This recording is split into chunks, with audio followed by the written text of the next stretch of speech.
അങ്ങനെ തുടർച്ചയായിട്ടുള്ള കേരള ബ്ലാസ്റ്റേഴ്സ് എഫ്സിയുടെ രണ്ടാമത്തെ എവേ മത്സരത്തിലും സമനില വഴങ്ങിയിരിക്കുകയാണ് കേരള ബ്ലാസ്റ്റേഴ്സ് എഫ്സി. ISL വമ്പന്മാരായിട്ടുള്ള ഒഡീഷ എഫ്സിക്കെതിരായിട്ടാണ് കേരള ബ്ലാസ്റ്റേഴ്സ് എഫ്സി ഇന്ന് സമനില വാങ്ങിയിട്ടുള്ളത്.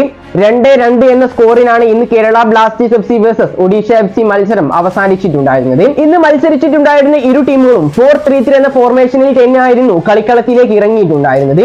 കൂടാതെ ഒരു മികച്ച മാറ്റം കൂടി ഈ ഒരു മത്സരത്തിൽ സംഭവിച്ചിട്ടുണ്ട്. കാരണം കേരള ബ്ലാസ്റ്റേഴ്സ് എഫ്സി കഴിഞ്ഞ ആദ്യ 11 തന്നെയാണ് ഇന്നത്തെ മത്സരത്തിൽ ഇറങ്ങിയിട്ടുള്ളത്. അതേസമയം ഒഡീഷ എഫ്സിയും അതേ സ്റ്റാർട്ടിംഗ് 11 തന്നെയാണ് ഇന്ന് കേരള ബ്ലാസ്റ്റേഴ്സ് എഫ്സിക്കെതിരെയും മത്സരിക്കാൻ കളിക്കളത്തിലേക്ക് ഇറങ്ങിയിട്ടുണ്ടായിരുന്നത്. ഏതായാലും ബ്ലാസ്റ്റേഴ്സിന് വേണ്ടി ഗോൾ നേടിയിട്ടുണ്ടായിരുന്നത് ജീസസ് ജിംനിസും നോഹ സദോയുമായിരുന്നു.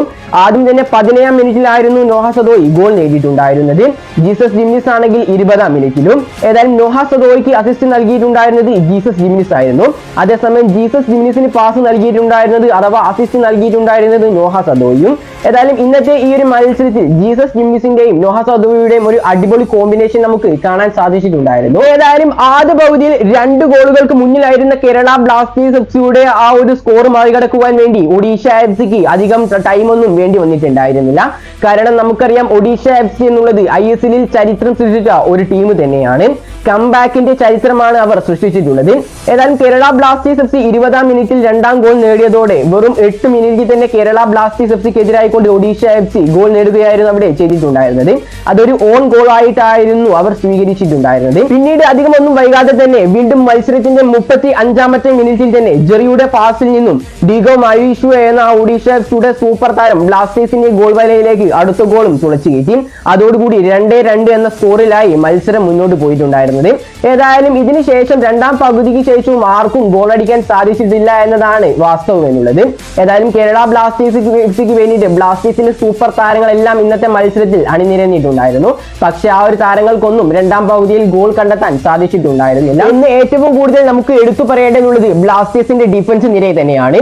സന്ദീപ് സിംഗും പ്രീതം കോട്ടാലും മിലോസ് മിഞ്ചും നവോച്ച സിംഗും ഇന്ന് വളരെ ഓൺ ആയിട്ടായിരുന്നു കളിച്ചിട്ടുണ്ടായിരുന്നത്. അതുകൊണ്ട് തന്നെയാണ് 2ാം പകുതിയിൽ ബ്ലാസ്റ്റേഴ്സിന്റെ ഗോൾ വലയിലേക്ക് ഗോളൊന്നും വീഴാതിരുന്നതും. ഏതായാലും ഗോൾ അനാലിസിസിലേക്ക് കടക്കുകയാണെങ്കിൽ ബ്ലാസ്റ്റേഴ്സിന്റെ ആദ്യത്തെ തന്നെ ഗോൾ വന്നിട്ടുണ്ടായിരുന്നത് മത്സരത്തിന്റെ 17-ാമത്തെ മിനിറ്റിൽ തന്നെയായിരുന്നു. രാഹുൽ കെപ്പിൽ നിന്നും മത്സരത്തിന്റെ 17-ാമത്തെ മിനിറ്റിൽ ജീസസ് ജിംനിസിലേക്ക് ഒരു പാസ് വരികയാണ്. ജീസസ് ജിംനിസ് പന്ത് ഒന്ന് ഹോൾഡ് ചെയ്തതിനു ശേഷം സൈഡിലൂടെ വരുന്ന നോഹ സദോയെ നല്ല ഒന്ന് വീക്ഷിച്ചതിന് ശേഷം നോഹ സദോയ്ക്ക് ഒരു ഉഗ്രൻ പാസ് നൽകുന്നു. നോഹയാണെങ്കിൽ മുന്നും പിന്നൊന്നും ശ്രദ്ധിക്കാതെ തന്നെ ഒരു 1 ടച്ച് ഗോളാക്കി അത് മാറ്റുകയും ചെയ്യുന്നു.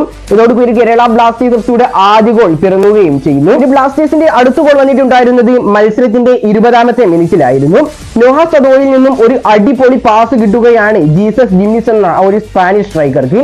ആ ഒരു താരം ഒന്നും ചിന്തിക്കാതെ തന്നെ ഒരു 1 ടച്ച് എടുക്കുന്നു. അതിനുശേഷം ഓൺ ദ ഷോട്ട് പോസ്റ്റിലേക്ക് അടിക്കുകയും ചെയ്യുന്നു.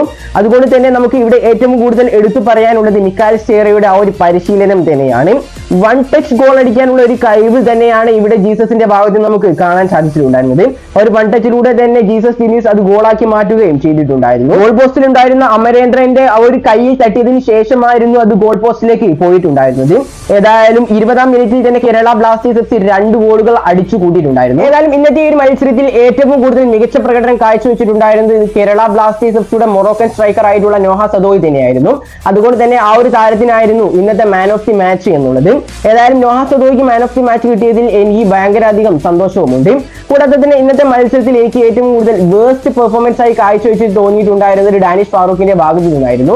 കഴിഞ്ഞ മത്സരത്തിലും താരത്തിന്റെ ഒരുപാട് പിഴവുകൾ നമ്മൾ ചൂണ്ടിക്കാണിച്ചിട്ടുണ്ടായിരുന്നു. ഏതായാലും എനിവേ നാളെ തന്നെ നമ്മുടെ ഈ ചാനലിൽ ഒരു വിശദമായിട്ടുള്ള മാച്ച് അനാലിസിസ് വീഡിയോ വരുന്നതാണ്. അപ്പോൾ നമുക്ക് ബാക്കിയുള്ള എല്ലാം ചർച്ച ചെയ്യാം. അപ്പോൾ ഈ ചാനലിൽ ഞാൻ അപ്ലോഡ് ചെയ്യുന്ന ഇതുപോലുള്ള വീഡിയോസ് നിങ്ങൾക്ക് ഇഷ്ടപ്പെടുന്നുണ്ട് എങ്കിൽ തീർച്ചയായിട്ടും നിങ്ങൾ ഈ ചാനൽ ഇപ്പോൾ തന്നെ സബ്സ്ക്രൈബ് ചെയ്ത് സപ്പോർട്ട് ചെയ്യാൻ മറക്കാതിരിക്കുക. അപ്പോൾ ഈ ഒരു വീഡിയോ ഇവിടെ അവസാനിപ്പിക്കുകയാണ്. ഈ ഒരു ഗോൾ അനാലിസിസിനെ കുറിച്ചുള്ള നിങ്ങളുടെ അഭിപ്രായങ്ങളെല്ലാം നിങ്ങളുടേതായ കമന്റായി രേഖപ്പെടുത്തുക. അപ്പോൾ ഇതുപോലുള്ള കൂടുതൽ ബ്ലാസ്റ്റേഴ്സിനെ കുറിച്ചുള്ള അനാലിസിസ് വീഡിയോയുമായി ഞാൻ നിങ്ങളിലേക്ക് വരുന്നവരേക്കും എല്ലാവർക്കും ഗുഡ് ബൈ.